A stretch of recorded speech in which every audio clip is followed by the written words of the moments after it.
आज Anthony parallel की जो रीडिंग है उसके आगे के हिस्सों को आज हम यहां पे पढ़ेंगे। आपको मालूम है कि एंथनी पैरल ने इंडियन पॉलिटिकल थॉट के बारे में क्या कहा है। उन्होंने कहा कि 19th सेंचुरी में इंडियन पॉलिटिकल थॉट जो है, जो मॉडर्न इंडियन पॉलिटिकल थॉट है, ये शुरू हुआ और इसमें जो चिंतक, जो विचारक आए, जो Indian political, modern political thought में जिन्होंने हिस्सा लिया, उनमें दो तरह के ग्रुप्स बन गए उसमें, या दो तरह के ग्रुप्स दिखे। एक तरह के जो चिंतक जो थे, एक तरह के जो पॉलिटिकल थिंकर्स जो थे, उन्होंने क्या किया कि उन्होंने वेस्टर्न फ्रेमवर्क का इस्तेमाल किया। पश्चिमी देशों का जो कॉन्सेप्ट था, पश्चिमी देशों के जो आइडियाज थे, उसको उन्होंने बिल्कुल भारत में उसी को आगे बढ़ाया। उन्होंने उसकी नकल की, उसको इमिटेट किया, और एक तरह से कहा जाए तो वो कॉपी कैट थे, एक तरह से कॉपी कर रहे थे। वो वेस्ट में जो भी बात कही जा रही थी उसी चश्मे से सब कुछ देख रहे थे। इस तरह के जो विचारधारा के जो लोग थे, जो थिंकर्स थे, उसको एंथनी पैरल ने कहा कि ये लोग पॉलिटिकल थॉट इन इंडिया कर रहे हैं। और कुछ ऐसे चिंतक थे, कुछ ऐसे विचारक थे, जैसे महात्मा गांधी, उनके बारे में एंथनी पैरल का कहना है कि महात्मा गांधी वेस्ट के विचारधारा को, वेस्ट की आइडियोलॉजीज को, वेस्ट के फ्रेमवर्क को लिया जरूर, उसको पढ़ा जरूर, उसको समझा जरूर, लेकिन उन्होंने उसे अनक्रिटिकली उसे यहां पे नकल नहीं किया, बल्कि उन्होंने भारत की जरूरत के मुताबिक, भारत की समस्याओं को ध्यान में रखते हुए उसको अपने तरीके से एडजस्ट किया। और महात्मा गांधी के अंदर में अगर आप देखेंगे तो उसमें इंडियन जो फ्रेमवर्क है वो भी दिखता है और वेस्टर्न फ्रेमवर्क भी दिखता है, और उसके बीच में एक हार्मनी दिखती है। इसी तरह की कुछ बात हमने देखा कि पिछले क्लास में कि थॉमस पेंथम ने भी कही थी कि एक अप्रोच ट्रेडिशनल था, जिसको लगता था कि पास्ट में जितनी भी चीजें हुई हैं सब कुछ सही है, क्लासिकल थॉट को ही लेकर चलना पड़ेगा, बाहर देखने की जरूरत नहीं है। और एक दूसरा ग्रुप था जो ये सोच रहा था कि वेस्ट में जो कुछ हुआ वही सही है और वेस्टर्न फ्रेमवर्क को ही लेकर चलना है। लेकिन थॉमस पेंथम कह रहे हैं कि नहीं, गांधी ने ईस्ट और वेस्ट, आपका ट्रेडिशनल और मॉडर्न फ्रेमवर्क में एक सामंजस्य स्थापित किया, और इसको वो कह रहे हैं कि क्रिएटिव ब्लेंडिंग की। मतलब क्रिएटिव का मतलब है कि उन्होंने नकल नहीं की, उन्होंने उसके अंदर में अपनी क्रिएटिविटी को उसमें उन्होंने डाला, अपने जरूरत के मुताबिक उसमें बदलाव किया, और उन्होंने एक नई तरह की विचारधारा दी, एक नई तरह का फ्रेमवर्क दिया। तो आप यहां पे देखिए कि एंथनी पैरल दो हिस्सों में बांट रहे हैं मॉडर्न इंडियन पॉलिटिकल थॉट को, और थॉमस पेंथम 3 हिस्सों में बांट रहे हैं। एंथनी पैरल के 2 हिस्से कौन है? Modern political thought in India. Modern political thought in India का मतलब हुआ ऐसे विचारक जो वेस्टर्न फ्रेमवर्क को कॉपी करते थे और वेस्टर्न फ्रेमवर्क के मुताबिक ही चलते थे। और दूसरा था इंडियन पॉलिटिकल थॉट। तो इंडियन पॉलिटिकल थॉट के बारे में एंथनी जे पैरल कहते थे कि ऐसे विचारक जिनको वेस्टर्न आइडियाज लेने में कोई दिक्कत, कोई परेशानी नहीं है, लेकिन वो अपने हालात के मुताबिक उसमें बदलाव करते थे, उसको एडजस्ट करते थे, और जो इंडियन ट्रेडिशंस जो भी थे उनकी जो अच्छी चीजें थी उनको भी लेके चलते थे। और थॉमस पेंथम इसी को 3 हिस्सों में बांट रहे हैं। कह रहे हैं कि एक ट्रेडिशनल था जो कि देसी फ्रेमवर्क को ही लेके चलता था, एक आपको वेस्टर्न था जो वेस्टर्न फ्रेमवर्क को लेके चलता था, और एक क्रिएटिव था जो दोनों के बीच में एक हार्मनी बनाने की बात करता था। यहां तक बात क्लियर हुई? बोलिए। Yes sir. अच्छा, तो मैंने पिछले क्लास में आपको बताया था कि एंथनी पैरल ने जो हिंदू नेशनलिस्ट जो हैं, जो हिंदू एथनिक नेशनलिज्म के जो सपोर्टर्स हैं, उनको उन्होंने किस ग्रुप में डाला था? उन्होंने उसको मॉडर्न पॉलिटिकल थॉट में डाला था या इंडियन पॉलिटिकल थॉट में डाला था? बताइए, बोलिए। एंथनी पैरल ने हिंदू नेशनलिस्ट को किस में डाला था, किस ग्रुप में डाला था? Political thought in India. बहुत सही कहा, उनको उन्होंने पॉलिटिकल थॉट इन इंडिया में डाला था। उन्होंने इंडियन पॉलिटिकल थॉट में हरगिज नहीं डाला था, उन्होंने किस में डाला था? Political thought in India. हाँ, पॉलिटिकल थॉट इन इंडिया। क्यों उन्होंने पॉलिटिकल थॉट इन इंडिया के ग्रुप में डाला था? उन्होंने क्यों डाला था, बताइए। क्योंकि सर इसमें ऐसे विचारक थे जिन्होंने पश्चिमी जो वेस्टर्न थॉट्स थे उनको इमिटेट किया था, और जिन्होंने भारतीय परंपरा को बिल्कुल मतलब देखा ही नहीं था, उसको छोड़ दिया था। बिल्कुल सही कहा आपने, क्योंकि उन्होंने क्या किया, पश्चिम देशों के जो वेस्टर्न जो फ्रेमवर्क थे उसी को नकल किया था, उसी में अपनी सारी बात कही थी। उन्होंने भारतीय परंपरा चिंतन से उनका कोई सरोकार नहीं था। इसमें उन्होंने हिंदू नेशनलिस्ट को रखा था। कौन कौन लोग थे? बीडी सावरकर थे और एमएस गोलवरकर थे। बीडी सावरकर के बारे में मैंने आपको बताई थी बात। बीडी सावरकर जो थे उन्होंने एक किताब लिखी है, क्या बता पाएंगे क्या नाम है उस किताब का? बहुत ही फेमस किताब है, जो हिंदुत्व की जो आइडियोलॉजी है उसका वो फाउंडेशन है उस किताब, बताइए। सर हिंदुत्व। हाँ, वेरी गुड, हिंदुत्व। क्या आप बीडी सावरकर के बारे में कुछ बताएंगे कि बीडी सावरकर क्या जेल भी गए थे? सर ये मतलब इसको लंदन पहुंचने में जो श्यामजी कृष्ण वर्मा थी उन्होंने मदद दी थी, और ये एक हिंदू राष्ट्रवादी विचारक थे। बिल्कुल सही था कि सावरकर की मदद जो है किन्होंने किया था? सावरकर की मदद किसने की थी? श्यामजी कृष्ण वर्मा। हाँ, श्यामजी कृष्ण वर्मा ने की थी, बहुत ही सही है। और बाद में वहां पे उन्होंने जब नेशनलिस्ट एक्टिविटीज की लंदन में तो उनको गिरफ्तार किया गया और वो कई सालों तक जेल में रहे। और इसी जेल के दौरान में 1920 के दौरान में उन्होंने किताब लिखी हिंदुत्व, है ना? तो हिंदुत्व जो किताब लिखी है वो हिंदू नेशनलिज्म जो है उसका एक फाउंडेशन है। उसके अलावा आपने एमएस गोलवरकर का नाम सुना है? Yes sir. एमएस गोलवरकर ने कौन सी किताब लिखी है?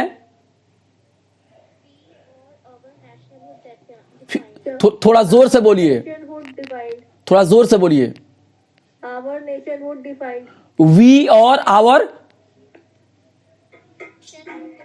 Nation would defined. जी जी, तो इनके बारे में भी एंथनी पैरल कह रहे हैं कि इनकी भी जो सोच है वो जर्मन नेशनलिज्म से बहुत ज्यादा प्रभावित है। तो आप देख रहे हैं कि जो नेशनलिस्ट लोग हैं, हिंदू नेशनलिस्ट लोग हैं, जो हिंदू एथनिक ग्रुप की बात कर रहे हैं, उनकी विचारधारा विदेशी विचारधारा है, ठीक है ना? विदेश की आइडियोलॉजी से, हार्बर्ट स्पेंसर की आइडियोलॉजी से, एथनिक नेशनलिज्म यूरोप में चल रहा है उससे, और उसके अलावा जो जर्मनी में जो उस समय का जो एक तरह का एग्रेसिव नेशनलिज्म चल रहा था, वो रेसिज्म जो उस जमाने में चल रहा था, ये सब विचारधारा इन लोगों को प्रभावित कर रही है। यहां तक बात क्लियर है। अब आपको मैंने बताया था पिछले क्लास में, जिक्र तो ज्यादा नहीं किया था, थोड़ा ही से बताया था कि एंथनी पैरल ने विदेशी फ्रेमवर्क में, फॉरेन फ्रेमवर्क में, वेस्टर्न फ्रेमवर्क में सोचने के लिए न सिर्फ उन्होंने हिंदू नेशनलिस्ट को रखा है, बल्कि उन्होंने इंडियन मार्क्सिस्ट को भी रखा है। किसको उन्होंने रखा है? Indian Marxist. हाँ, इंडियन यानी भारतीय मार्क्सवादी जो विचारक है उनको भी रखा है। अब एक बात और याद रख लीजिए, आज हम जो भी पढ़ाई करेंगे वो एंथनी जे पैरल का जो पुराना लेख है उसी के बारे में हम पढ़ेंगे। एक बार इसको नोट कर लीजिए, हम एंथनी जे पैरल का ही जो लेख है, कौन सा एसेज है, from political thought in India to Indian political thought, इसी को हम पढ़ेंगे। ठीक है, जो कि western political thought in dialogue with Asia जो किताब है उसमें जो छपी हुई है, हम वही पुराने आर्टिकल के कुछ बातें बच गई हैं उन्हीं के बारे में बात करेंगे। ठीक है, तो हम जो भी यहां आज बात कर रहे हैं किनके लेख का हम बात कर रहे हैं? हाँ, बिल्कुल बिल्कुल। अब देखिए वो क्या कह रहे हैं आपको, ये आपको एंथनी जे पैरल कह रहे हैं कि इंडियन मार्क्सिस्ट जो लोग भी हैं उन लोगों ने भी क्या किया है, इंडियन मार्क्सिस्ट लोगों ने क्या किया है, उन लोगों ने भी विदेशी, मतलब आपको विदेशी फ्रेमवर्क से सोचा है। तो आपको क्या लग रहा है कि ये बात सही है या गलत है?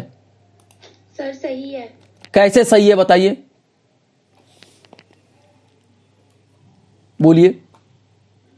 सर एक बार क्वेश्चन रिपीट कर दो। नहीं, क्वेश्चन रिपीट ये है कि एंथनी पैरल ये कह रहे हैं कि जितने भी ये हैं, जितने भी आपके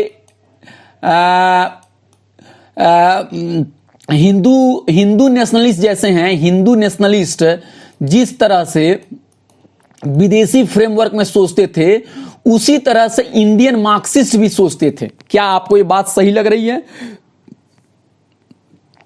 भारत में जो इंडियन मार्क्सिस्ट थे उन्होंने भी वेस्टर्न फ्रेमवर्क के मुताबिक ही सोचा है। क्या आपको ये बात सही लग रही है या गलत लग रही है? सर सही। क्यों सही लग रही है बताइए? सर क्योंकि मतलब ये इंडियन मार्क्सिस्ट जो थे और सर उग्रवादी थे, तो यही तो इन्होंने तो इमिटेट किया था वेस्टर्न पॉलिटिकल थॉट को। अच्छा, उग्रवादी कैसे थे वो? सर ये मतलब आपने बताया था कि इसके अंदर इंडियन मार्क्सिस्ट और उग्रवादी लोग और उस समय के उदारवादी आते हैं, और सर भारतीय मार्क्सवादी। नहीं, मैंने ऐसा कुछ भी नहीं बताया था। मैंने सिर्फ ये कहा था कि एंथनी पैरल का कहने का मतलब ये है कि भारत में जो हिंदू नेशनलिस्ट हैं ये लोग भी विदेशी फ्रेमवर्क में सोचते हैं, वेस्टर्न फ्रेमवर्क में सोचते हैं, और इंडियन मार्क्सिस्ट भी वेस्टर्न फ्रेमवर्क में सोचते हैं। और एक चीज आप लोगों को मैं बार बार बताना चाहता हूं कि ये एंथनी पैरल अपनी बात रख रहे हैं, जरूरी नहीं है कि हम उनकी बातों को आंख मूंद करके हम सारी बातों को सही मान ले। हम अपने दिमाग से इन बातों को सुनेंगे, समझेंगे और हमें सही लगेगा तब हम मानेंगे। हमने पहले क्लास में बताया कि चाहे वो एरिस्टोटल हो, चाहे वो लॉक हो, चाहे कोई भी हो, अगर कोई भी कोई बात कहता है तो हम अपने दिमाग का इस्तेमाल करेंगे और हमें अच्छी बात लगेगी तभी हम मानेंगे, अगर नहीं लगेगी तो हम उसका क्रिटिसिज्म भी करेंगे। तो मैं ये कह रहा हूं कि एंथनी पैरल कह रहे हैं कि इंडियन मार्क्सिस्ट जो हैं, इंडियन मार्क्सवादी जो भी हैं, वो लोग भी विदेशी या वेस्टर्न फ्रेमवर्क में सोचते हैं। आपको ये बातें क्या सही लग रही है या नहीं लग रही है? बोलिए बोलिए, मेरी आवाज आ रही है? Yes sir. आपको लग रहा है अच्छा चलिए आप बाद में बताइएगा ये सवाल, पहले वो क्या कह रहे हैं पहले एक बार जान ले, ठीक है? ओके। एंथनी पैरल क्या कह रहे हैं उसको एक बार जान ले, मार्क्सिस्ट के बारे में क्या कह रहे हैं, फिर उसके बाद बात है। ये बताइए मार्क्सिस्ट का क्या मतलब होता है? आपने कभी नाम सुना है मार्क्सिस्ट? Yes sir. क्या होता है मार्क्सिस्ट का मतलब? सर ये एक विचारधारा है, मार्क्सवाद। मार्क्सवाद एक विचारधारा। ये विचारधारा क्या कहती है बताइए? कोई सर ये कार्ल मार्क्स ने दी थी। बिल्कुल सही, कार्ल मार्क्स की जो विचारधारा है, इसी को जो लेके आगे बढ़ते हैं या जो उसके रास्ते पे चलते हैं उनको मार्क्सिस्ट कहते हैं। तो क्या कहा उन्होंने? बताया गया था कि जो आर्थिक, सर इसमें आर्थिक व्यवस्थाओं का अध्ययन किया गया था उस समय की, और अमीर और गरीब वर्ग के बीच की जो खाई थी सर, उसके बारे में बताया गया था। बिल्कुल सही कि उस जमाने में जो आर्थिक असमानताएं थी, मतलब इकोनॉमिक इनइक्वालिटी थी, उसके बारे में स्टडीज किया गया था और अमीर और गरीब के बारे में बताई गई थी। बिल्कुल सही है। ये मतलब जो उदारवादी विचारधारा थी उसका विरोध किया था, और ये जो विचारधारा थी मार्क्सवाद, जी। ये औद्योगिक क्रांति के बाद उत्पन्न हुई थी। बिल्कुल सही आपने कहा, बिल्कुल सही आपने कहा जी, बिल्कुल सही कहा। और अगर बहुत ही आसान शब्दों में कहा जाए तो मार्क्सवाद का मतलब ये हुआ कि निजी संपत्ति यानी प्राइवेट प्रॉपर्टी जो है ना, इसका ये विरोध करता है, क्योंकि प्राइवेट प्रॉपर्टी के बुनियाद पे ही, निजी संपत्ति की बुनियाद पे ही कुछ लोग क्या होते हैं, सारे संसाधन का कब्जा कर लेते हैं, और ज्यादातर जो लोग होते हैं अपने श्रम को, अपने लेबर को बेच के ही जिंदा रह पाते हैं। कोई फैक्ट्री का मालिक है, कोई पूरी जमीन का मालिक है, कोई पूरे जहां का मालिक है, और बाकी जो लोग होते हैं अगर रोज अपना श्रम ना करें, रोज अगर खेतों में जाके काम ना करें, फैक्ट्रियों में काम ना करें, रिक्शा ना चलाएं, तो वो भूखे मर जाएंगे। तो ये जो असमानता है, जो मतलब, और वो असमानता इसलिए बनी हुई है कि किसी के पास सारे संसाधन है और किसी के पास संसाधन नहीं है। आ रही है बात समझ में? सिर्फ साम्यवाद का समर्थन करते थे ना? साम्यवाद ही वही हो गया, साम्यवाद ही मार्क्सवाद हुआ। जी जी सर ये एक और बात है, बोलिए। सर ये जो निजी स्वामित्व था उस चीज को नकारते नहीं थे, बट सर ये उस चीज पर चाहते थे कि निजी स्वामित्व हो, पर उस पर भी कुछ हस्तक्षेप के साथ हो, वो भी जो निजी स्वामित्व है उस पर भी हस्तक्षेप हो। नहीं, देखिए अब ये थोड़ी सी हम इसमें जा रहे हैं। देखिए मार्क्सिज्म के अंदर में भी बहुत सारी वैरायटी है, सोशलिज्म है, सोशलिज्म के अंदर में बहुत सारी वैरायटी है। कुछ लोगों को लगता है कि निजी संपत्ति को पूरी तरह से खत्म नहीं किया जा सकता है, निजी संपत्ति के ऊपर सरकार का कंट्रोल हो। कुछ लोगों को लगता है नहीं, निजी संपत्ति पूरी तरह से खत्म हो गई। हम अभी उस डिबेट में नहीं जा रहे हैं, ठीक है। इतना हम मोटा मोटी जान लें कि मार्क्सिज्म जो है या मार्क्सवाद विचारधारा है, ये जो है ये कहता है कि समाज में कुछ लोग हैं, मुट्ठी भर जो लोग हैं, वो सारे संसाधन पे, सारे रिसोर्सेज पर कब्जा किए हुए हैं, और वो लोग जो हैं वो बाकी लोगों का एक्सप्लॉइटेशन करते हैं, और जो बाकी जो लोग हैं, सर्वहारा जो हैं, जो प्रोलेटरिएट हैं, जो मजदूर वर्ग है, वो अपने श्रम को बेचता है। श्रम अगर नहीं करेगा तो उसको भोजन नहीं मिलेगा, और वो पूरी जिंदगी इसी तरह से एक्सप्लॉइट होते जाता है। और वो जो कमाता है उसी के पैसे का चोरी करके जो अमीर लोग जो हैं, जो बुर्जुआजी लोग हैं, वो अपनी संपत्ति को बढ़ाते जाते हैं, और अमीर होते जाता है, बुर्जुआजी और ताकतवर होते जाता है, पैसे वाला होते जाता है, और जो सर्वहारा जो होता है, जो मजदूर होता है, और उसकी हालत बिगड़ते चली जाती है। तो ये जो कार्ल मार्क्स की जो विचारधारा थी, उससे एम.एन. रॉय इंडिया में बहुत ज्यादा प्रभावित है। क्या नाम है उनका? एम.एन. रॉय का पूरा नाम है मानवेंद्र नाथ रॉय। क्या नाम है उनका? मानवेंद्र नाथ रॉय। एम.एन. रॉय का नाम आपने कभी सुना है? एम.एन. रॉय जो थे, भारत के मार्क्सिस्ट लोगों की जब बात की जाएगी तो ये इसमें इनका नाम बहुत ही पहली पंक्ति में लिया जाएगा। मतलब ये शुरू के मार्क्सिस्ट थे, ठीक है। इनकी पैदाइश 1887 यानी 1887 में हुई, और इनकी मृत्यु यानी इनका डेथ जो है 1954 में हुआ। क्या नाम था इनका? एम.एन. रॉय। तो एम.एन. रॉय एक मार्क्सिस्ट थे, और उन्होंने एक किताब लिखी जिस किताब का नाम है इंडिया इन ट्रांजिशन। क्या नाम है उस किताब का? हाँ, ये किताब 1922 में छपी। एम.एन. रॉय की किताब का नाम है, क्या नाम है उसका? और एक और उनकी किताब है इंडिया टुडे। उनकी एक और कौन सी किताब है? हाँ, इंडिया टुडे। और 1920 के डेकेड्स में, 1920s के डेकेड्स में उन्होंने लेनिन जो थे उनके साथ इन्होंने काम किया, और मार्क्सिस्ट पॉलिसीज एशिया के देशों में कैसी होगी उसके बारे में लेनिन के साथ मिलके इन्होंने पॉलिसीज बनाई, ठीक है। He worked with Lenin in the early decades of 1920s in formulating the Marxist policy towards Asian countries, यानी एशिया के देशों के साथ मार्क्सवाद की क्या नीति होनी चाहिए, इस बात को लेके उन्होंने लेनिन के साथ क्या किया, लेनिन के साथ बातचीत की और उस पॉलिसीज को बनाने में मदद की। कौन मदद की, किसने मदद की? M.N.. Roy. M.N.. Roy. M.N.. Roy Bharat के थे या एम.एन. रॉय रशिया के थे, कहां के थे? सर भारत के। भारत के थे, ठीक है। और लेनिन का नाम आपने कभी सुना है? लेनिन का नाम, कौन थे लेनिन? सर नाम तो सुना है। देखिए, वी लेनिन कहते हैं उनको, वी लेनिन या व्लादिमीर लेनिन बोलते हैं इनको। इनका जन्म जो है 1870 में हुआ और इनकी मृत्यु 1924 में हुई।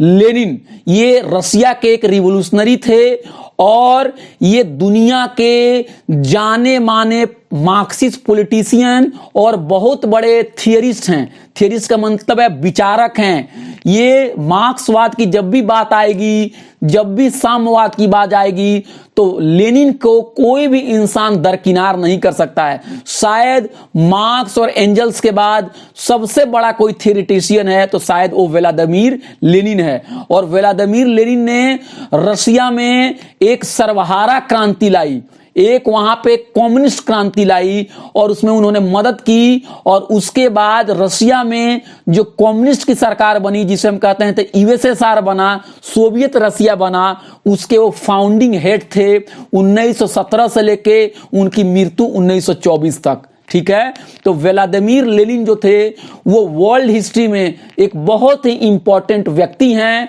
वो मार्क्सवादी थे, वो मार्क्स और लेनिन, मार्क्स और एंजल्स की राइटिंग को समझते थे, उनको उन्होंने आगे बढ़ाया, उन्होंने उसमें कुछ बहुत अपनी समझ भी उसमें डाली।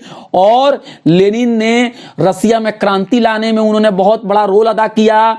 और वो जब रसिया में क्रांति हो गई और वहां पे सर्वहारा, यानी जब वहां पे प्रोलेटारिएट का डिक्टेटरशिप वहां आया, जब वहां पे कम्युनिस्ट की सरकार आई, तो वहां पे उसके हेड ऑफ द स्टेट बने 1917 से लेके 1924 के बीच में। और उन्होंने बहुत सारी अहम किताबें लिखी हैं जो कि पूरी दुनिया में पढ़ी जाती है। एक किताब का नाम है स्टेट एंड रिवॉल्यूशन, एक किताब का नाम है स्टेट एंड रिवॉल्यूशन, दूसरी किताब का नाम है imperialism the highest stage of capitalism, imperialism the highest stage of capitalism.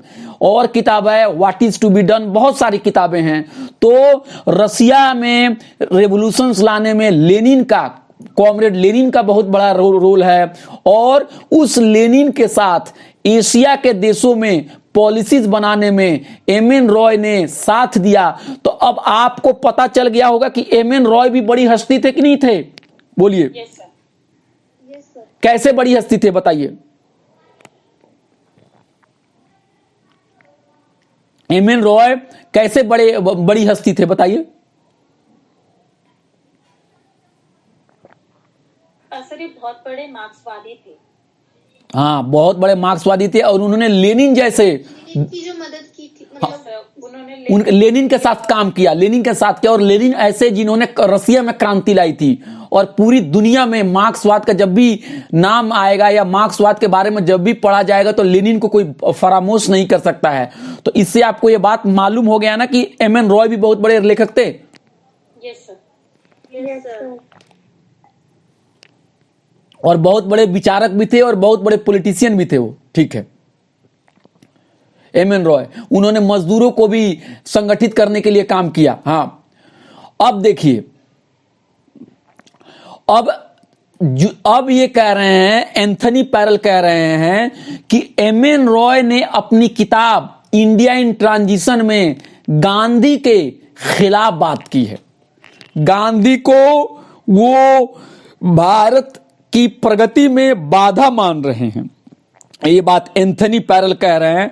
और इस बात को कहने के बाद ये कहना चाह रहे हैं, एंथनी पैरल ये कहना चाह रहे हैं कि देखिए, भारत के जो मार्क्सवादी हैं वो भारत की चिंतन परंपरा से अपने आप को दूर रखते हैं, भारत के चिंतन परंपरा से अपने आप को जोड़ते नहीं हैं और गांधी का भी बहुत ज्यादा वो विरोध करते हैं। ठीक है ना?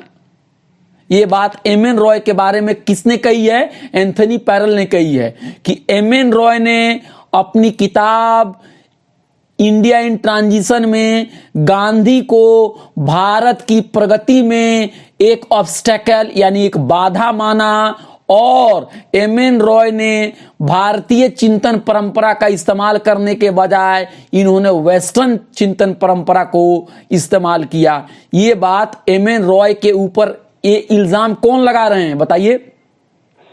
एंथनी जे पैरल। हाँ, और ये कह रहे हैं, एंथनी जे पैरल कह रहे हैं कि M.N.. Roy saw in Gandhi the chief intellectual obstacle to India's progress. What he represented was nothing but petty bourgeoisie humanitarianism, hopelessly bewildered in the classes of the staggering forces of human progress. Unquote. तो ये कह रहे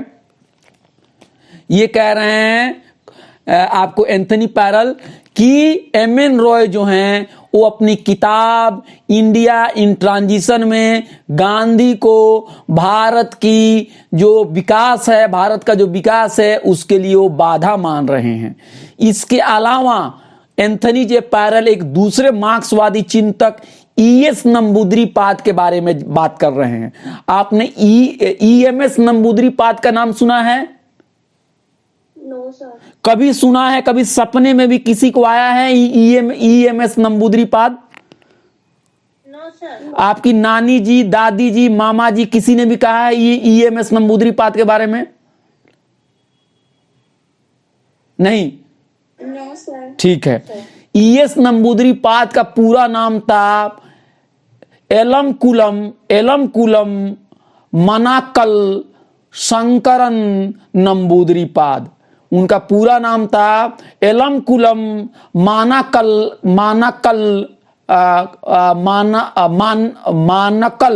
शंकरन नंबूदरीपाद। उनको short में कहा जाता है EMS. उनको प्यार से, उनको पॉपुलरली मतलब बहुत ही ई.एम.एस. कहा जाता है, उनको नंबूदरीपाद भी कहा जाता है। ये केरला के थे। इनकी पैदाइश 1909 में हुई और इनकी मृत्यु है 1998 में हो गई थी। ये इंडिया के लीडिंग कम्युनिस्ट पॉलिटिशियन थे। भारत के जाने माने कम्युनिस्ट नेता में इनका शुमार किया जाता है। इसके अलावा ई.एम.एस. नंबूदरीपाद जो थे वो एक बहुत बड़े मार्क्सिस्ट स्कॉलर भी थे, और ये केरला के पहले चीफ मिनिस्टर आजाद भारत में हुए। केरला के पहले चीफ मिनिस्टर हुए उन्होंने आजाद भारत में। और इसके अलावा इन्होंने एक किताब लिखी है। इस किताब का नाम है the Mahatma and it's ism.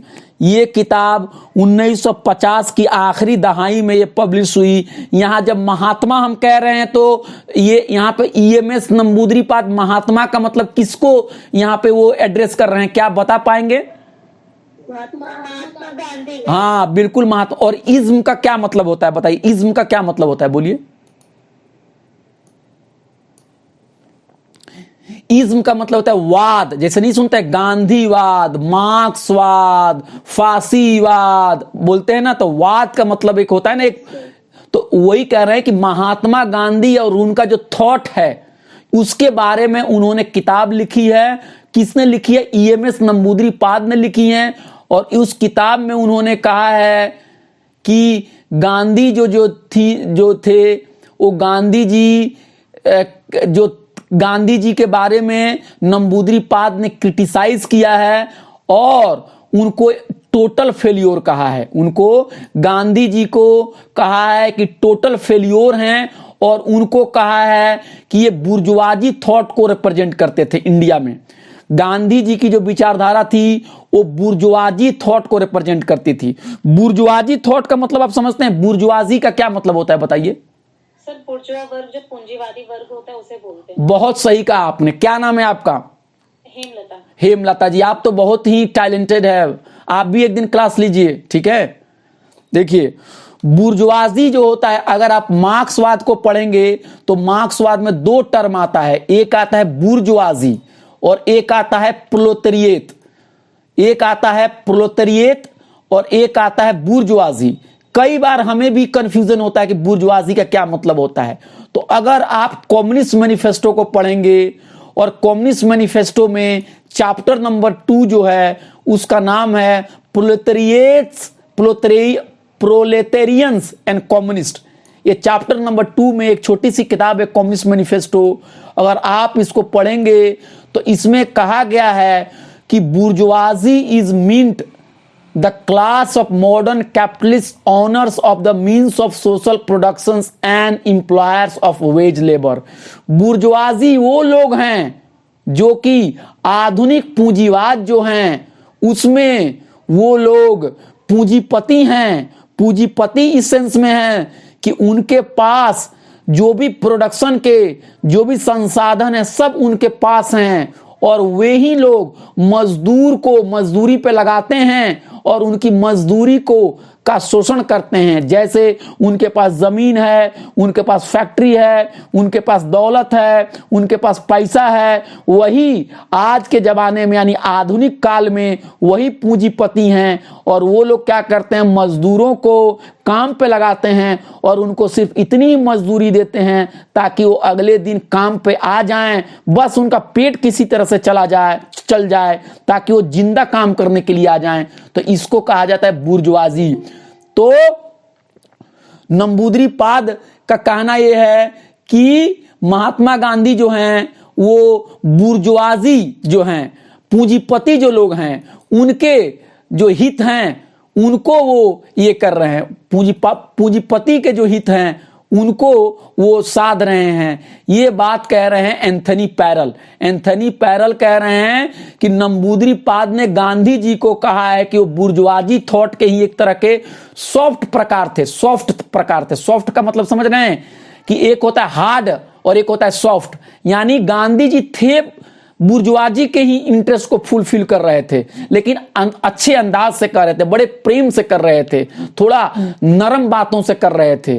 तो ये इस बातों पे उन्होंने उसका क्रिटिसाइज किया है, नंबूदरीपाद ने गांधी को क्रिटिसाइज किया है। और सर्वहारा वर्ग जो है, सर्वहारा वर्ग को बोलते हैं प्रोलेटेरिएट। सर्वहारा वर्ग भी वही समूह है जो आधुनिक काल में, आधुनिक पूंजीवाद में उसने अपना सब कुछ खो दिया, उसके पास कुछ नहीं रहा, उसकी सारी चीजें छीन ली गई। अब सिर्फ और सिर्फ वो अपने मजदूरी को करके ही अब जिंदा रह सकता है और वो सरवाइव कर सकता है। तो आधुनिक पूंजीवाद में दुनिया जो है, दुनिया के जो लोग हैं वो दो ही वर्गों में बट रहे हैं। एक वर्ग है पूंजीपति, एक है बुर्जुआजी जो कि सारे संसाधनों पर कब्जा किया हुआ है और वो क्या कर रहा है, मजदूर से मजदूरी करा रहा है और उसका शोषण कर रहा है। और दूसरा ग्रुप है जिसका नाम है प्रोलेटेरिएट जो कि अपनी मजदूरी को बेचने के अलावा उसके पास कुछ भी नहीं रहा।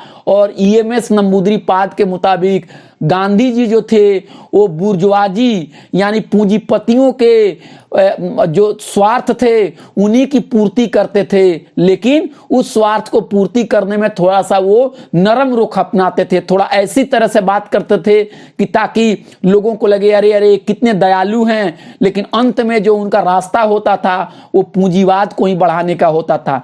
ये क्रिटिसिज्म नंबूदरीपाद ने महात्मा गांधी के बारे में की है और ये बात को ये एंथोनी जे पैरल को बहुत बुरा गुजर रहा है और वो कह रहे हैं कि देखो देखो मार्क्सवादी जो भारत के हैं वो महात्मा गांधी को बुरा भला कहते हैं, महात्मा गांधी की आलोचना करते हैं और इंडियन फ्रेमवर्क को लेके नहीं चलते हैं, ये विदेशी फ्रेमवर्क को लेके चलते हैं, इसलिए उन्होंने उसे मॉडर्न पॉलिटिकल थॉट में रखा है। तो अब आप बात बताइए मुझे कि क्या नंबूदरीपाद ने जो कहा है गांधी जी के बारे में कि वो अमीरों यानी पूंजीपतियों के स्वार्थ को लेके चलते थे, ये बात आपको क्या सही उन्होंने कहा या गलत कहा, बताइए,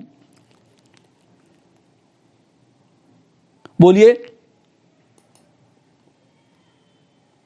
मैं पूछ रहा हूं ना आपसे। हेलो, क्लास में आप लोग हैं? Yes sir. तो फिर बोल क्यों नहीं रहे हैं? आप लोग से मैं 4 बार बोल रहा हूं, आप बताइए आपको क्या लग रहा है, महात्मा गांधी गरीबों की विचारधारा को लेकर आगे बढ़ते थे या पूंजीपतियों की विचारधारा को आगे लेकर बढ़ते थे?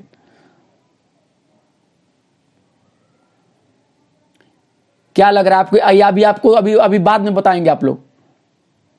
सर वो आई एम नॉट श्योर कि ये सही है या नहीं, बट वो मे बी क्रिएटिव यानी कि दोनों को लेके चलने वाले थे।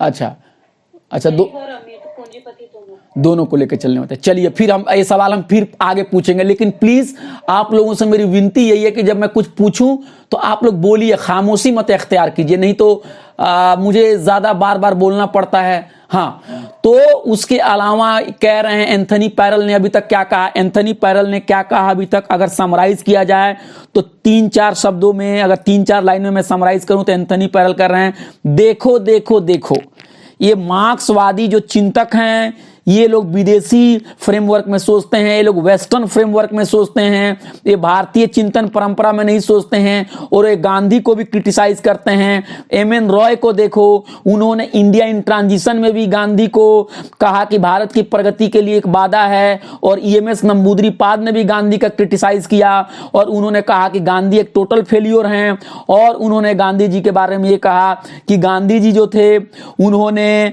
सॉफ्ट तरीके से, बड़े प्रेम से उन्होंने अब बुर्जुआजी यानी जो पूंजीपति वर्ग थे उन्हीं के ही फायदे के लिए काम किया। इसके बाद अब एंथनी पैरल कह रहे हैं कि इंडियन मार्क्सिस्ट जो हैं ये लोग क्या करते हैं, ग्रामसी के आइडियाज को ले लेंगे, माओ के आइडिया को ले लेंगे, लेकिन कभी भी ये लोग भारतीय आइडिया को नहीं लेंगे। और उन्होंने सबल्टन हिस्ट्री राइटिंग के बारे में बात की है कि एक सबल्टन हिस्ट्री राइटिंग इंडिया में इंडियन मार्क्सिस्टों ने की, तो इन लोगों ने इंडियन फ्रेमवर्क का इस्तेमाल न किया। इन लोगों ने अगर करना, इन लोगों ने क्या किया, ग्रामसी का इस्तेमाल किया और माओ का इस्तेमाल किया। तो अब आप मुझे एक बात बताइए, ग्रामसी के बारे में आप लोग जानते हैं कौन है ग्रामसी? एंटोनियो ग्रामसी का नाम सुना है आप लोगों ने? सर नाम सुना है बट एग्जैक्टली। एंटोनियो ग्रामसी जो है वो इटालियन मार्क्सिस्ट थे, इटालियन मार्क्सिस्ट थे, और इन्होंने हेजेमनी का कंसेप्ट दिया है। किस चीज का कंसेप्ट दिया इन्होंने? हेजेमनी का। और माओ जो थे ये चाइना में इन्होंने रिवोल्यूशन किया था, कम्युनिस्ट रिवोल्यूशन किया था। तो ये कह रहे हैं एंथनी पैरल की इंडियन मार्क्सिस्ट जो हैं, जिसकी एक वैरायटी सबल्टन हिस्ट्री राइटिंग है, हिस्ट्री के जो स्टूडेंट होंगे उनको पता होगा कि सबल्टन हिस्ट्री राइटिंग क्या होती है। सबल्टन हिस्ट्री राइटिंग जो है, उनके भी जो विद्वान थे उन्होंने ग्रामसी को इस्तेमाल किया, माओ को इस्तेमाल किया, लेकिन उन लोगों ने इंडियन थिंकिंग को इस्तेमाल नहीं किया, इन लोगों ने वेस्टर्न थिंकिंग को ही इस्तेमाल किया। अब कोई आपसे पूछ देगा कि सबल्टन हिस्ट्री का क्या मतलब होता है, कोई पूछ सकता है आपको, अरे भाई बता दो सबल्टन हिस्ट्री का मतलब क्या होता है। तो आप कहना कि सबल्टन हिस्ट्री जो है, इसके बारे में रानाजीत गुहा जो कि सबल्टन हिस्ट्री के बहुत ही इंपॉर्टेंट हिस्टोरियन हैं, उन्होंने एक आर्टिकल लिखा on some aspects of historiography of colonial India, on some aspects of the historiography of colonial India. ये सबल्टन स्टडीज के वॉल्यूम नंबर 1 में छपी हुई है। इस एसेस का नाम है on some aspects of historiography of colonial India, जिसको रानाजीत गुहा ने लिखा है। इस आर्टिकल में उन्होंने सबल्टन हिस्टोग्राफी के बारे में कहा है, सबल्टन हिस्टोग्राफी के बारे में कहा है कि ये जो इतिहास लेखन की जो परंपरा है, सबल्टन इतिहास लेखन की परंपरा है, ये एलीट हिस्ट्री का क्रिटिसिज्म करता है, ये एलीट हिस्ट्री का क्रिटिसिज्म करता है। चाहे वो एलीट हिस्ट्री कॉलोनियल हिस्ट्री हो या चाहे वो हिस्ट्री बुर्जुआजी नेशनलिस्ट हिस्ट्री हो, दोनों इतिहासों का वो आलोचना करता है। यानी कोई भी पूछे कि सबल्टन हिस्टोग्राफी से आप क्या समझते हैं, सबल्टन इतिहास लेखन से आप क्या समझते हैं, तो आप कहना कि सबल्टन इतिहास लेखन 1980 के डेकेड्स में शुरू हुआ। रानाजीत गुहा इसके पायनियर हिस्टोरियन थे। उन्होंने कहा है कि जो सबल्टन हिस्ट्री राइटिंग है वो आपको एलीट हिस्ट्री जो है, जो कुलीन हिस्ट्री है, जो उसका वो आलोचना करता है, वो उपनिवेशवादी मतलब इतिहास की भी आलोचना करता है, और वो बुर्जुआजी नेशनलिस्ट हिस्टोग्राफी है उसका भी वो विरोध करता है। और तो ये कह रहे हैं कि रानाजीत गुहा ने भी जो कि एमिनेंट हिस्टोरियन थे सबल्टन हिस्टोग्राफी के, उन्होंने भी गांधी को क्रिटिसाइज किया, उन्होंने भी ग्रामसी को लेके चला, उन्होंने भी माओ को लेके चला, लेकिन उन्होंने कभी भी गांधी को नहीं अपनाया और ना ही कभी उन्होंने इंडियन फ्रेमवर्क में काम किया। तो उनका मतलब ये एंथनी पैरल का इल्जाम ये है कि इंडियन मार्क्सिज्म जो है वो भारतीय माइंड को कॉलोनाइज करता है, भारतीय माइंड को कॉलोनाइज करता है, और वो मार्क्सवादी चिंतन परंपरा के विरोध कर रहे हैं, एंथनी पैरल कर रहे हैं, क्योंकि ये भारतीय परंपरा को लेकर नहीं चलता है, ये भारतीय परंपरा को खारिज करता है, ये एक तरह का इंडियन माइंडसेट को कॉलोनाइज करता है, और ये क्या करता है कि महात्मा गांधी को भी नहीं अपनाता है। तो ये उनका इल्जाम है। अब आप एक बात बताइए, ये जो भी इल्जाम उन्होंने लगाया है एंथनी पैरल इंडियन मार्क्सिस्ट के बारे में, क्या आप उससे सहमत हैं या असहमत हैं? बताइए, बोलिए, बताइए, क्या आप सहमत है या असहमत हैं? सर मैं बोलूं? हाँ बोलिए, नाम बताइए अपना। हेमलता। हाँ हेमलता, बोलिए। सर अभी तक हमने जितना पढ़ा, एग्जाम्पल एमएन रॉय का, और जो एमएन रॉय थे, और जो हमने ईएमएस नंबूद्रीपाद, रणजीत गुहा, सबल्टन हिस्टोग्राफी, हाँ, इन सब ने जो अपनी किताबें लिखी है, उसमें जितना भी हमने पढ़ा, हमने अभी तक क्रिटिसाइज ही पढ़ा है गांधी का। हाँ। तो इसके अकॉर्डिंगली तो ये जो मतलब जो एंथनी जे पैरल है, ये अपने विचारों को लेके मार्क्सवादियों के लिए सही।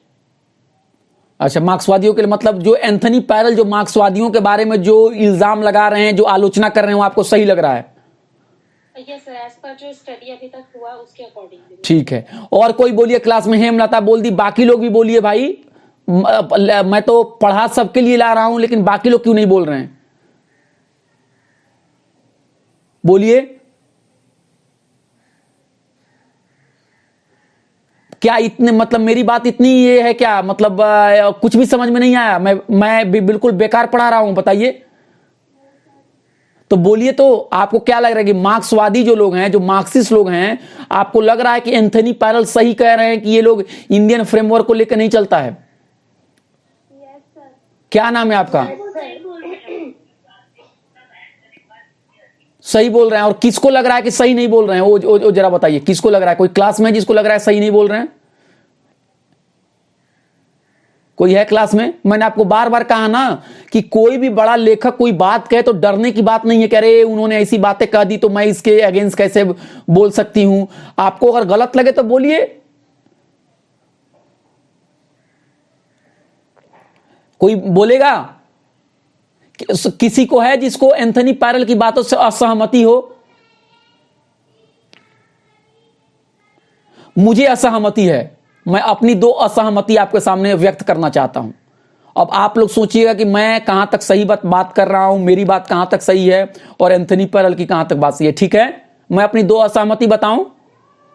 जी सर। Yes sir. और आप जरा सोचिएगा कि मेरी बात कहां तक सही है, और दिल से बताइएगा। ऐसी बात नहीं कि आपको मेरी बात माननी है, एंथनी पैरल की बात माननी है। जो आपको दिल में सही लगे वही आपको बोलनी चाहिए। मैं दो क्रिटिसिज्म दे रहा हूं एंथनी पैरल का। मेरा पहला क्रिटिसिज्म यह है, the real question is not Indian versus non Indian framework but exploitation unequal social relations. मेरे लिए जो महत्वपूर्ण सवाल है वो ये नहीं है कि क्या इंडियन फ्रेमवर्क है और क्या गैर इंडियन फ्रेमवर्क है। मेरे लिए इंडियन या नॉन इंडियन फ्रेमवर्क इंपॉर्टेंट नहीं है। मेरे लिए क्या इंपॉर्टेंट है? एक्सप्लॉइटेशन। किसका एक्सप्लॉइटेशन हो रहा है और समाज में किसके साथ गैर बराबरी बरती जा रही है।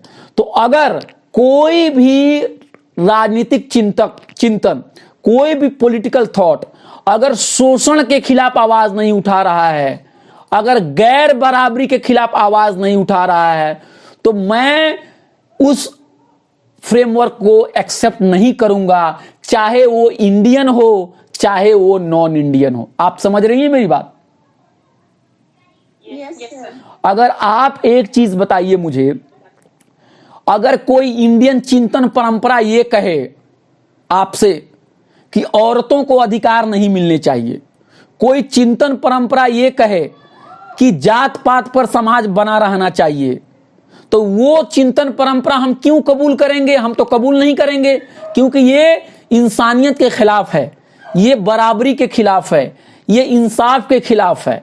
अगर कोई विदेशी फ्रेमवर्क भी, अगर कोई फॉरेन फ्रेमवर्क भी, कोई वेस्टर्न फ्रेमवर्क कहता है कि सारे भारत के लोग एक हैं, दुनिया के सारे लोग हैं, ऊंच नीच सही नहीं है, सबके अंदर में प्यार और मोहब्बत होनी चाहिए, तो वो फ्रेमवर्क वेस्टर्न भी होगा तब भी मुझे उसे अपनाने में कोई दिक्कत नहीं है। तो मुझे ये लगता है कि मार्क्सवादियों को ये कह देना कि उन लोगों ने विदेशी फ्रेमवर्क को अपनाया और उन्होंने, मार्क्सवादियों ने जो भी आंदोलन किए, जो भी उनकी बातें हैं, उन बातों को खारिज कर देना, मुझे लगता है कि ये बात सही नहीं है। और दूसरी बात ये है, ये कहना कि गांधी का क्रिटिसिज्म जो होता है ना, कि अगर गांधी के तुमने खिलाफ में बोल दिया, तुम कैसे गांधी के खिलाफ में तुम बोल सकते हो, ये भी बात मुझे लगता है कि ये सही नहीं है। गांधी जो थे, आप ही बताइए, गांधी जो थे, गांधी वाज ए पॉलिटिशियन, सुन लीजिए मेरी बात। He can be criticise, he is not beyond criticism. देखिए, कहने का मतलब है गांधी जी जो थे वो एक पॉलिटिशियन थे, तो गांधी जी एक पॉलिटिशियन थे, तो उनको क्रिटिसाइज करने का मतलब ये नहीं हुआ कि हम भारतीय नहीं रहे।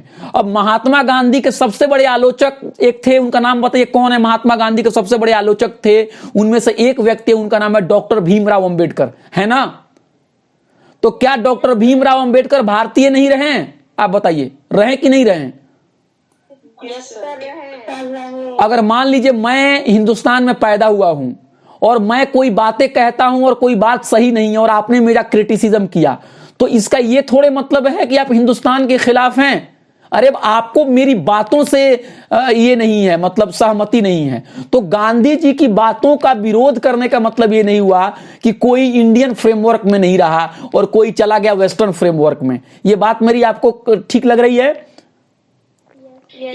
और तीसरी बात देखिए, तीसरा क्रिटिसिज्म है कि लेफ्ट जो इंडिया में है, भारत में जो कम्युनिस्ट पार्टी है, जो मार्क्सवादी है, इनका ज्यादातर सपोर्ट बेस जो होता है वो मोस्ट मार्जिनलाइज सेक्शन में होता है। जो गरीब, जो दबे कुचले, जो दलित, जो पिछड़ा, जो मुस्लिम, जो ईसाई, जो गरीब आदमी, बेरोजगार आदमी में इनका सबसे ज्यादा पैठ होता है। ये लोग समाज में सबसे ज्यादा हाशिए पे हैं। तो अगर भारत में मार्क्सवादी चिंतन परंपरा इतनी ही गैर भारतीय होती तो इन लोगों के साथ ये अपने संबंध कैसे बना पाते? इनका social base in most marginalised community में कैसे होता? इसका मतलब ये है कि मार्क्सवादी जो चिंतक हैं वो ये कह देना कि वो भारत की चिंतन परंपरा से उसका कोई लेना देना नहीं है, वो सिर्फ वेस्टर्न फ्रेमवर्क में सोचते हैं, ये बात सही नहीं है। ये बात उन पे बहुत ही कठिन इल्जाम लगाया जा रहा है। आप समझ रहे हैं मेरी बात? अगर इंडियन मार्क्सिस्ट अगर इतने ही ज्यादा विदेशी होते और इतना ही ज्यादा वेस्टर्न फ्रेमवर्क में होते तो उनको इतना सपोर्ट गरीबों में कैसे मिलता है, इतना सपोर्ट कमजोर वर्ग में कैसे मिलता है? आप चले जाइए, आप बिहार में चले जाइए, जो दलित लोग हैं वो सेंट्रल बिहार में चले जाएंगे तो जो दलित लोग हैं वो सबसे ज्यादा कम्युनिस्ट पार्टी को ही सपोर्ट करते हैं। तो वो कैसे सपोर्ट करते हैं बताइए? तो ये इल्जाम जो लगाना कि भारत की मार्क्सवादी जो चिंतन परंपरा है वो विदेशी है, वो फॉरेन फ्रेमवर्क को इस्तेमाल करती है और वो गांधी का क्रिटिसिज्म करते इसलिए उसको रिजेक्ट कर देना है, वो दिमागों को कॉलोनाइज करती है, ये सब बातें मुझे सही नहीं लगती है। मुझे लगता है कि भारत में मार्क्सवादी चिंतन परंपरा बहुत ही अहमियत रखती है, क्योंकि भारत में अभी भी एक्सप्लॉइटेशन होता है, भारत में अभी भी पूंजीवादी लोग गरीब लोगों को का शोषण करते हैं, अभी भी भारत में जो सामाजिक संबंध हैं वो गैर बराबरी पर आधारित है, अभी भी काम करने वालों को पेट में अनाज नहीं मिलता है और जो कुछ नहीं करता है वो मालिक का मालिक बना हुआ है। आज भी दलित लोगों को समाज में बराबरी का अधिकार नहीं दिया जाता है, आज भी औरतों को घर में कैद करके रखा जाता है। इसलिए मेरा मानना है कि मेरे लिए ज्यादा महत्वपूर्ण सवाल है कि शोषण के खिलाफ कौन आवाज उठा रहा है, गैर बराबरी के खिलाफ कौन आवाज उठा रहा है। हमारे लिए ये ज्यादा महत्वपूर्ण सवाल नहीं है कि कौन भारतीय फ्रेमवर्क है और कौन वेस्टर्न फ्रेमवर्क है, क्योंकि जो भारतीय हैं उस भारतीय में भी जो भी बातें कही जा रही है उसमें बहुत ज्यादा वेस्टर्न फ्रेमवर्क ने भी उसको बहुत ज्यादा इन्फ्लुएंस किया है। हम जिस तरह से पॉलिटिकल साइंस पढ़ते हैं, जिस तरह से हम अंग्रेजी बोलते हैं, जिस तरह से हम यूनिवर्सिटी में पढ़ते हैं, इन सारी चीजों में कहीं ना कहीं वेस्टर्न थॉट का भी, वेस्टर्न इंस्टीट्यूशंस का भी इन्फ्लुएंस है। इसलिए एक देसी भारतीय की खोज करने में जो चिंतक और जो विचारक निकले हुए हैं वो मुझे लगता है कि वो बहुत फायदेमंद चीज नहीं है। और मैंने 3 क्रिटिसिज्म जो है एंथनी पैरल का दिया। अब बताइए आपको क्या लग रहा है, मेरा क्रिटिसिज्म सही है कि गलत है? बोलिए। सही है सर। आप सही है। अब आप बताइए। आप देखिए, सुनिए, मैं आपको बार बार ये बातें कह रहा हूं। मेरी बात यह है कि किसी की भी विचारों को सुनना है, समझना है, उसको बिल्कुल ये नहीं समझ लेना है कि अरे ये तो आसमान से कोई आकाशवाणी हो गई है, इससे तो दुनिया आगे है ही नहीं है। क्योंकि हम जब 10 लोगों की बात सुनेंगे तब हम अपने दिमाग को लगा के देखेंगे अच्छा किसकी बात ज्यादा इंपॉर्टेंट है ना। तो एंथनी पैरल एक महत्वपूर्ण लेखक हैं। हमने उनकी बातों को सुना, बहुत ही ध्यान से सुना, एक एक लाइन को पढ़ा, लेकिन हम किसी की भी लेखनी को बिल्कुल आंख बंद के कबूल नहीं कर सकते हैं। मैं भी अगर कोई बात आपको कहूं और मेरी बात अगर आपको अच्छी ना लगे तो आपको कहना चाहिए कि नहीं मैं तो ऐसे सोचती हूं। तो आज के क्लास में हमने ये पढ़ा कि एंथनी पैरल ने कहा कि पॉलिटिकल थॉट जो 19वीं सेंचुरी में मॉडर्न पॉलिटिकल थॉट जो शुरू हुई वो 2 हिस्सों में बट गई। एक मॉडर्न थॉट इन इंडिया हुआ और एक इंडियन पॉलिटिकल थॉट हुआ। जो मॉडर्न थॉट इन इंडिया हुआ, इन लोगों ने वेस्टर्न फ्रेमवर्क के लेके चला, इन लोगों ने गांधी के अगेंस्ट में बोला। और इसमें एक ग्रुप था वो हिंदू नेशनलिस्ट का था जिसमें सावरकर थे और उसमें गोलवरकर थे, और दूसरा ग्रुप जो है वो इंडियन मार्क्सिस्ट का है जिसमें एम.एन. रॉय हैं, EMS नंबूदरीपाद हैं, सबल्टन हिस्टोग्राफी है, रानाजीत गुहा हैं। इन लोगों ने भी भारतीय चिंतन परंपरा को नहीं अपनाया। इन लोगों ने भी विदेशी यानी वेस्टर्न फ्रेमवर्क को अपनाया। गांधी को इन लोगों ने बहुत ज्यादा क्रिटिसाइज किया और इन्होंने हिंदुस्तानी माइंड को कॉलोनाइज करने की कोशिश की, और इन लोगों ने कभी भी इंडियन फ्रेमवर्क का इस्तेमाल नहीं किया। मैंने अपनी बात ये कही कि मैं एंथनी पैरल की इस बातों से पूरी तरह से सहमत नहीं हूं, क्योंकि ये मेरी राय है, अभय कुमार की राय है कि मेरे लिए ज्यादा महत्वपूर्ण सवाल शोषण का है, मेरे लिए ज्यादा महत्वपूर्ण सवाल सोशल रिलेशन का है, किसको कितनी मजदूरी मिलती है, कौन संसाधन पर काबिज है, कौन किसका एक्सप्लॉइटेशन कर रहा है, कौन किससे ऊपर बैठा हुआ है, कौन नीचे बैठा हुआ है। ये सवाल मेरे लिए ज्यादा इंपॉर्टेंट है। मेरे लिए ये ज्यादा इंपॉर्टेंट नहीं है कि क्या भारतीय है और क्या गैर भारतीय हैं। दूसरी बात यह है कि कम्युनिस्ट पार्टी और मार्क्सवादियों का सोशल बेस जो है, उनके समर्थक जो हैं बहुत हद तक गरीब गुरबे कमजोर वर्ग के लोग आते हैं। तो अगर वो इतने ही भारतीय चिंतन परंपरा से दूर रहते तो उनकी पैठ उनके बीच में कैसे होती, उनको समर्थन उनके बीच में कैसे मिलता। और तीसरी बात है कि गांधी को क्रिटिसाइज करने का मतलब गैर भारतीय हो जाना नहीं है, क्योंकि गांधी को सबसे ज्यादा क्रिटिसाइज करने वाले बाबा साहब अम्बेडकर थे। गांधी एक विचारक थे, गांधी एक पॉलिटिशियन थे, और हम किसी पॉलिटिशियन की बातों को मान भी सकते हैं और नहीं भी मान सकते हैं। ये आज का क्लास जो है ये मार्क्सवाद से रिलेटेड हमने आज पूरा किया। कोई सवाल आपके? कोई सवाल आपके? No sir. ठीक है, चलिए तो आज का क्लास यहीं पे खत्म हुआ। ठीक है, फिर अगले क्लास में मिलते हैं। ठीक, okay, thank you sir. Thank you. Okay sir. और आप लोग अपना अटेंडेंस जो है उसको भेज दीजिएगा। ठीक, ओके, ओके सर। ठीक है, थैंक यू। Okay sir.